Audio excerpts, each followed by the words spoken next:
자, 월요일 같은 화요일 신의 한 수 시간에서는 키맨 민재기 팀장과 함께 합니다. 자, 오늘도 KB증권 프라임센터 투자 콘텐츠팀 민재기 팀장과 함께 시장을 좀 바로 우리게 날카롭게 좀 분석 들어가도록 할게요. 팀장님 어서 오세요. 네, 안녕하세요. 네, 안녕하십니까. 연휴 잘 보내고 오셨죠? 네네네. 네, 우리가 쉬어가는 사이에 글로벌 주식시장 너무나 좋았잖아요. 네. 어떤 일이 있었고 그리고 우리가 눈여겨보는 그런 지표들은 어떤 방향을 가리키고 있는지 하나하나 또 분석해 주십시오. 네. 지난주에 이어서 이제 우리가 하이드 스프레드에 대해서 공부를 해봤고요. 이 지표의 흐름에 따라서 주식하기가 좀 편안한 환경인지 아니면 조금 몸을 좀 움츠리고 있어야 되는 환경인지를 체크를 해야 된다라는 말씀을 드렸고, 우리가 쉬는 사이에 이 지표에 상당히 의미 있는 변화가 좀 나타났습니다. 그래서 오늘은 그 부분을 업데이트를 좀 해드리고요. 우리 시장에 대해서 전망도 한번 같이 연결해서 해보도록 하겠습니다. 자, 먼저 오늘 새벽에 끝난 하이드 스프레드 업데이트된 부분까지 한번 보시면 좋겠는데요.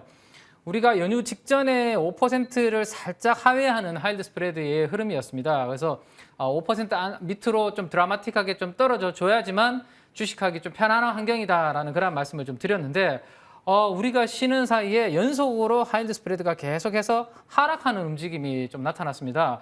5% 살짝 밑에 있었는데요. 오늘 새벽에는 4.5%까지 하락하면서 아주 큰 폭으로 하이드 스프레드가 하락하는 모습이 나타났습니다. 다시 한번 복습을 해볼까요? 자, 하이드 스프레드는 안전한 국채 대비해서 위험한 채권과의 스프레드라고 말씀드렸고, 이게 벌어지면 벌어질수록 부도 위험이 커진다. 그러니까 시장이 돈들이 안전한 쪽으로만 간다라고 말씀드렸습니다. 근데 이게 밑으로 내려오면 내려올수록 안전한 국채와 스프레드가 좁혀지는 거니까 드디어 위험 자산 쪽으로 돈들이 움직이기 시작한다라는 말씀을 지난주에 우리가 공부를 했습니다. 우리가 쉬는 사이에 이 드라마틱하게 저점과 저점을 연결한 이 추세선을 깨고 내려오는 그러한 그림이 나타났습니다. 이러한 그림이 되면 이제 돈들이 안전자산에서 위험자산 쪽으로 이동을 하게 되고 주식시장도 좀 투자하기 좀 편안한 환경이 마련이 된다라고 그렇게 보시면 될 것 같습니다. 그래서 4.50%까지 떨어졌는데요. 이게 다시 뭐 위로 5% 위로 올라가거나 뭐 그런 흐름이 아니라면 당분간은 좀 베어 마켓 랠리를 또 기대해봐도 괜찮은 그런 환경이다라는 거 말씀을 좀 드리겠고요. 자, 일봉 기준으로 왔다 갔다 변동성이 심하기 때문에 추세적으로 이게 올라가는지 하락하는지를 보려면 주간 기준으로도 살펴볼 필요가 있다라는 말씀을 드렸고, 2주 동안의 상승세를 마감을 하고 드디어 지난주 기준으로 살짝 지금 2주간의 상승을 마무리하고 내려오는 그런 모습을 보여주고 있습니다. 만약에 이번 주 말 기준으로 이 주간 기준으로 하이드 스프레드가 이렇게 떨어지는 그런 그림이 만들어진다면 역시 주식하기 참 추세적으로 좀 좋은 환경이 이어지고 있다라는 생각을 하시고 투자하시는 분들은 참고하시면 좋을 것 같다라는 거 말씀드리겠습니다. 자, 그러면 이제 우리가 쉬는 사이에 이렇게 하이드 스프레드 즉 위험 지표가 많이 하락을 했습니다. 그러면 이제 주식 시장은 어떻게 됐을까요? 나스닥 시장과 제가 지난주 같이 비교를 해서 그림을 그려서 보여드렸었는데 한번 보시죠. 이 붉은색 영역을 한번 보시면 하이드 스프레드가 검은색 선이 이렇게 올라갈 때는 나스닥 지수가 크게 하락을 했습니다. 13,000에서 11,000포인트까지 하락하는 그런 그림이었는데, 자, 다시 5%대에서 4.50까지 이렇게 하이드 스프레드가 안정을 찾으니까 나스닥 지수가 지금 4일 연속으로 지금 올라가는, 상승하는 그런 모습이 만들어지고 있죠. 그래서 여기에 그림이다라고 말씀드렸고, 이 흐름에 따라서 우리는 쉬는 동안 이 부분을 반영을 하지 못했고요. 오늘 하루 만에 이 부분을 반영을 지금 시키고 있다라는 것을 참고하시면 좋을 것 같습니다. 자, 지금 보여드리는 이제 그 지표는 이 투자하실 때 참고하시는 보조 지표입니다. 이 기술적 분석 중에 하나인데 추세를 볼 수 있는 주봉의 MACD 오실레이터라는 지표가 있고요. 추세적으로 시장이 계속해서 좋아지는지 아니면 에너지가 좀 분산이 되면서 안 좋아지는지를 나타내는 지표 중에 하나다라고 참고를 하시면 되겠습니다. 자, 나스닥의 흐름을 보시는데요. 자, 하이드 스프레드가 최근에 올라가는 구간에서 이 주봉 MACD 오실레이터의 길이가 양봉이 짧아지면서 시장의 에너지가 좀 분산되는 그런 조짐이 나타나면서 주식 시장이 전반적으로 안 좋았죠. 자, 근데 오늘 이번 주 하루 딱 끝났는데요. 하루 만에 지금 살짝 양봉의 길이가 지금 길이가 길어지려고 반전을 보려고 하는 그런 움직임이 나타나고 있습니다. 그래서 최근에 하이드 스프레드가 올라가는 동안 나스닥 지수가 조정을 많이 받았는데 이제 가격 조정이 살짝 마무리되려고 하는, 그리고 반등을 시도하려고 하는 그러한 모습이 추세적으로 지금 나타날 가능성이 이번 주에 있다. 그래서 이번 주 주중에 주봉의 MACD 오실레이터가 지난주 양봉 대비해서 길이가 길어진다면 이 또한 보조 지표의 흐름상 에너지가 좋아지는 구간으로 만들어진다라고 참고를 하시면 좋겠습니다. 조금 전에 이제 환율 이야기도 이제 우리 앵커님께서 또 해주셨는데요. 우리가 쉬는 사이에 우리나라 외국인 수급의 아주 중요한 환율 쪽 시장도 아주 큰 변화가 있었습니다. 특히나 유로화 움직임을 먼저 한번 보시겠는데요. 자, 우리가 연휴에 들어간 날이 여기입니다. 8일이죠. 여기인데요. 한번 보시면 저점과 저점을 계속해서 높여가면서 유로화가 강세 흐름을 우리 연휴 동안 계속해서 나타났습니다. 그래서 원래 1대1 페러티가 깨졌었죠. 0.99, 0.98 이랬는데 연휴 동안 많이 회복을 해서 유로화가 강세를 나타내서 1.012까지 회복하는 유로화의 강세 흐름이 나타났다라고 보시면 될 것 같고요.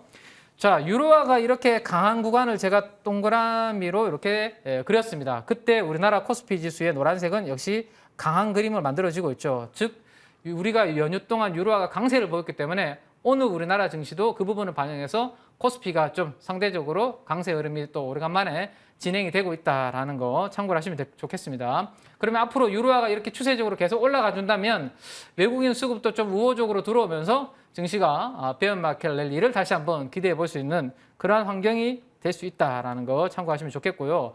자, 반대의 흐름이죠. 달러 인덱스라는 바스켓이 있습니다. 이 바스켓 안에 가장 많은 비중을 차지하는 게 유로화라는 말씀을 드렸고 거의 60% 정도 차지하고 있다라는 말씀 드렸죠. 달러 인덱스는 유로화와 반대로요. 고점과 고점이 이렇게 낮아지는 그림이 만들어지고 있습니다. 즉 달러 인덱스가 강했는데요. 추석 연휴 동안 계속 약해지면서 상대적으로 최근에 강세를 좀 마무리하고 약한 그림이 나타난 것이 우리 추석 연휴 때의 특징적인 흐름이다라고 보시면 될 것 같습니다. 자, 이렇게 이제 달러가 강세를 마무리하고 상대적으로 약한 쪽으로 움직이니까 우리나라 원화가 오늘 오래간만에 조금 강세 흐름을 보여주고 있죠. 물론 최근에 오른 것에 비하면 떨어지는 폭 자체가 그렇게 마음에 드는 수준은 아닌데요. 그래도 유로화가 강했고요. 달러화가 상대적으로 좀 약해지면서 우리나라 원화가 최근에 이렇게 상승을 조금 반납을 하고 있는 부분은 이 환율이 올라갈 때 코스피가 이렇게 내려왔었기 때문에요. 그 부분을 좀 반등을 기대할 수 있는 그런 환경이 여러 가지로 지금 조성이 되고 있는 그런 우리 주식 시장이다라는 거 말씀을 드리겠습니다. 자, 그다음 이제 말씀드릴 부분은 인플레 쪽 이야기를 한번 드려볼까 하는데요. 이렇게 이제 시장이 또 우호적인 환경이 만들어지고 있는 것 중에 하나가 기대 인플레가 하락을 했다라는 겁니다. 오늘 새벽에 이제 나온 거죠. 기대 인플레라는 건 뭐냐면 지금이 아니라 미래입니다. 앞으로의 물가가 어떻게 될 것인지에 대한 전망치라고 볼 수 있는데 앞으로 1년 뒤에 3년 뒤에 물가가 좀 하락하지 않겠어라는 기대치가 오늘 새벽에 지표로서 발표가 되었고요. 거기에 많은 영향을 준 것 중에 하나가 바로 에너지 가격이고 에너지 가격 중에서도 가솔린 가격입니다. 예전에 제가 이제 우리 앵커님하고 방송할 때 가솔린 가격 한 번씩 추이를 이제 보여드렸었는데요.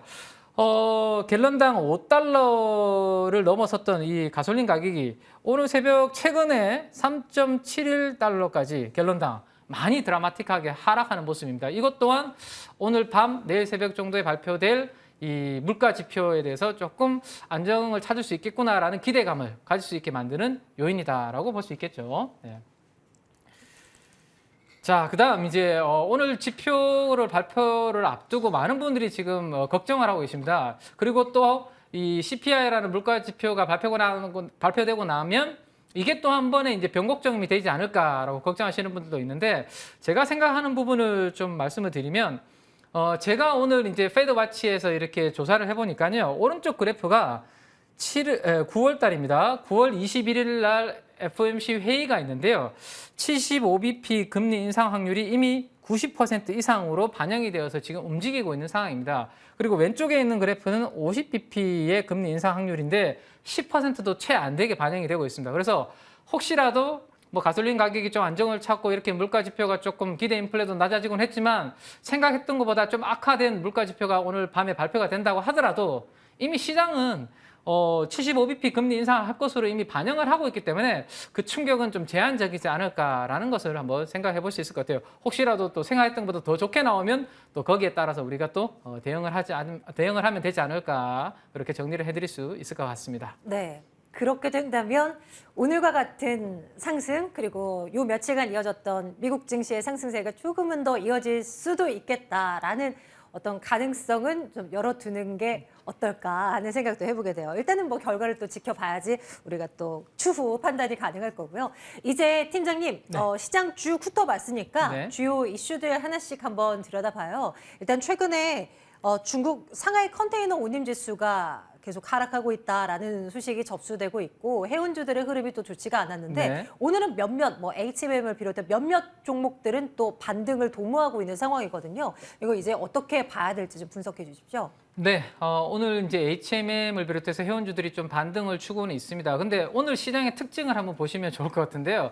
최근에 좀 우등생들은 오늘 빠지고 있고요. 오히려 최근에 좀 소외주들이 오늘 상승을 좀 하고 있거든요. 그에 따라서 해운주들도 일부 그러한 움직임이 좀 나타나고 있다라고 보셔야 되고 펀더멘탈을 잘 보셔야 됩니다. 제가 이제 우리가 쉬는 동안에 발표된 상하이 컨테이너 운임 지수를 다시 추가적으로 업데이트를 해서 가지고 왔는데 지난주에 보여드렸던 위치가 이 정도였다면 추가적으로 약 10% 정도 이 상하이 컨테이너 운임 지수는 더 하락을 하는 그런 모습이 나타났습니다. 즉, 이 운임 지수의 방향성은 더욱더 안 좋게 지금 진행이 되고 있는 거거든요. 그래서 오늘 HMM을 비롯해서 이러한 일부 해운주들에 대해서 반등에 대해서 너무 흥분하실 필요는 없다라는 말씀을 드릴 수 있을 것 같고 특히라든지 이 컨테이너 운임 지수는 추세적으로 지금 하락을 하고 있습니다. 이 하락을 할 때 오히려 수혜를 볼 수 있는 쪽으로 오히려 계속 집중을 하는 게 저는 맞다라는 생각을 드리고 있고요. 그래서 이 물류비가 계속 올라가는 구간에서 많이 힘들었던 기업들이 여전히 수혜를 볼 수 있기 때문에 그쪽에 집중을 하시는 게 좋겠다. 대표적으로 명신산업이라는 말씀을 드렸습니다. 그리고 명신산업은 테슬라 향으로 이제 핫스탬핑 부품을 이제 공급을 하고 있는데 테슬라가 우리가 쉬는 사이에 10%나 넘게 주가가 올랐습니다. 그래서 테슬라와 주가가 많이 연동이 되고 있는 명신산업도 계속해서 긍정적인 방향으로 좀 보셔도 괜찮지 않을까 싶습니다. 네. 말씀 주신 이후로 또 관련주의 흐름이 명신산업의 주가 움직임이 또 탄력적으로 진행되고 있는 흐름 확인되고 있는데요. 앞으로도 기대를 겁니다. 테슬라 얘기가 잠깐 나와서인데 지금 테슬라 관련한 뭐 이슈도 하나 있어서요. 이것도 한번 챙겨볼게요. 그 리튬 정제 공장 건설을 추진하고 있다라는 이제 소식이 전해집니다. 원재료 핵심 원자재를 확보하자라는 것이 이제 테슬라의 전략인 것 같은데요. 이와 관련해서 국내에서 또 생각해 볼 만한 어떤 투자 아이디어 없겠습니까? 네.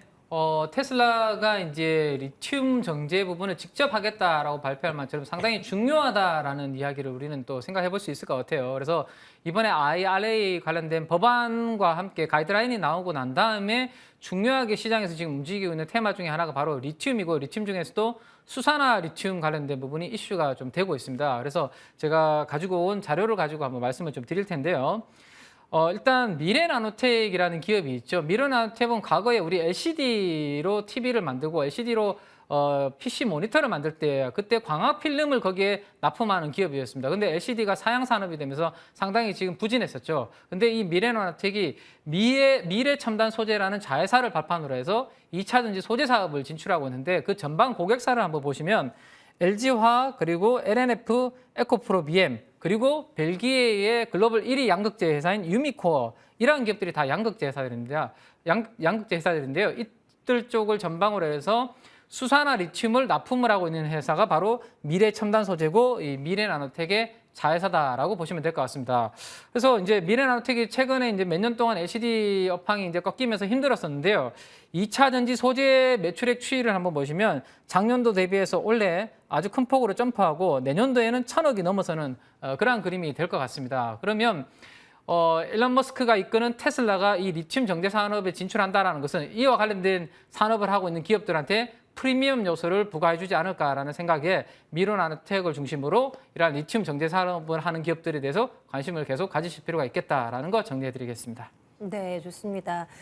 자, 이제는 우리 민 팀장님께서 주목하고 있는 관심 업종 그리고 종목을 한번 들여다보도록 하겠습니다. 앞서 잠깐 말씀 주셨지만 오늘 뭐 다 올라가요. 뭐 이렇게 뭐 지수 튀는데 안 올라가면 섭섭한 정도로 정말 뭐 다양한 섹터의 다양한 종목들이 최다 빨간불을 켜고 있는데 이제 중요한 거는 진짜 단순히 저가 매수, 뭐 낙폭 과대 이런 이유에서 오르는 게 아니라 찐 상승을 더 이어갈 만한 업종을 추려내는 작업이 정말 중요할 것 같거든요. 어디 뭐 그런 거 없겠습니까?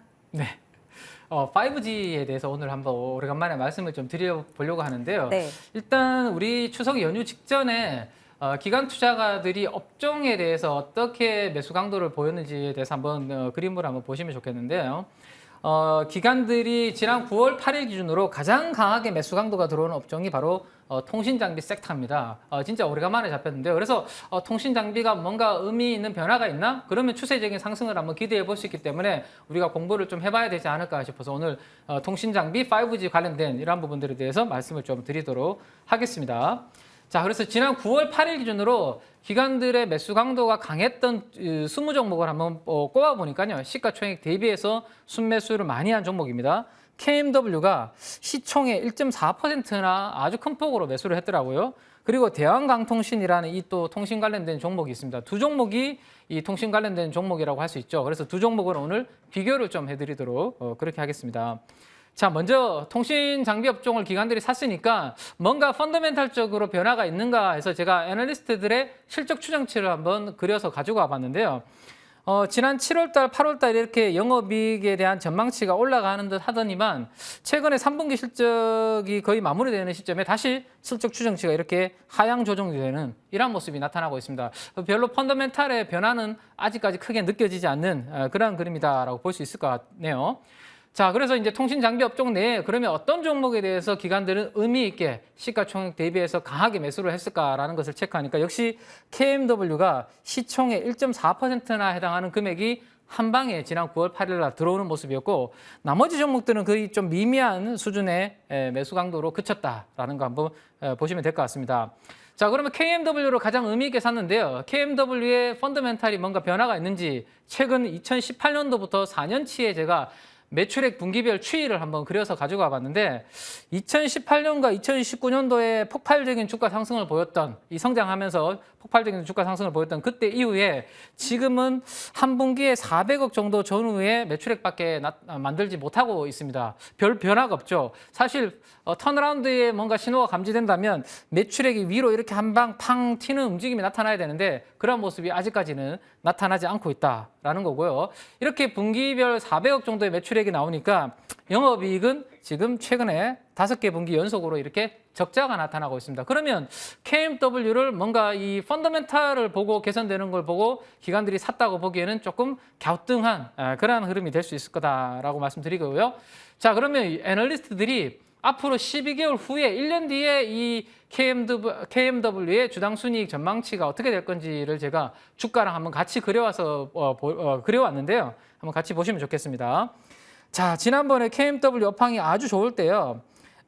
검은색 주가입니다. 10,000원에서 한 7, 8만 원까지 오를 때 노란색인 이익 추정치도 같이 올라가면서 주가가 폭발했었죠. 근데 최근의 흐름을 한번 보시면 노란색인 EPS 추정치는 계속 우하향 조정돼서 최근에 별다른 움직임이 없습니다. 오히려 주가만 지금 반등을 좀 주고 있는 상황이거든요. 그래서 이거는 펀더멘탈과 무관한 뭔가 이슈가 있구나라는 생각을 하면 될 것 같아요. 그래서 내용을 좀 찾아보니까 투신이 공격적으로 매수하고 기관들이 최근에 들어오고 있다. 이게 KMW가 이번에 빅이라고 BBIG, KBBIG 뉴질 지수라는 리밸런싱 때문에 기계적으로 즉 패시브 자금이 9월 8일 날 들어오면서 이 상황이 만들어졌다라고 보시면 될 것 같아요. 그러면 반대로 이 패시브 자금이 끊기면 어떻게 될까요?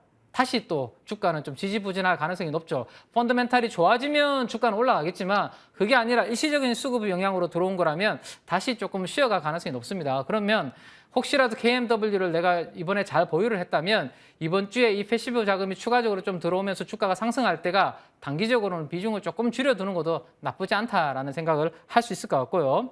자, KMW와 마찬가지로 대한강통신의 수급도 지금 보시는 것처럼 기관들이 열심히 지금 사고 있는 이 5G 통신 장비 중에 관련주라고 볼 수 있을 것 같아요. 근데 이 대한강통신은 조금 다른 펀더멘탈을 가지고 있다라는 것을 말씀을 드리고 싶습니다.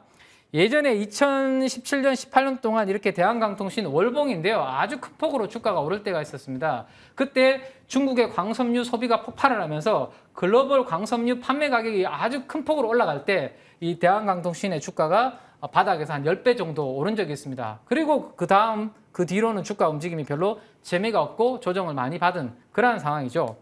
그래서 그 뒤로 주가가 재미없었던 이유는 저렇게 이제 중국에서 이제 광섬유 소비가 늘어나니까 가격이 막 올라가니까 중국의 여러 업체들이 거기에 막 뛰어들면서 경쟁이 막 치열해졌습니다. 경쟁이 치열해지고 공급이 과잉이 되니까 광섬유 판매 단가가 이렇게 드라마틱하게 떨어지는 그러한 그림이 최근 2, 3년 동안 만들어진 거죠. 그러니까 대한강통신의 실적도 부진했고 주가도 같이 하락하는 그러한 움직임이 나왔습니다. 그런데 최근에 미국의 광섬유 이 케이블 단가 흐름을 한번 보시죠.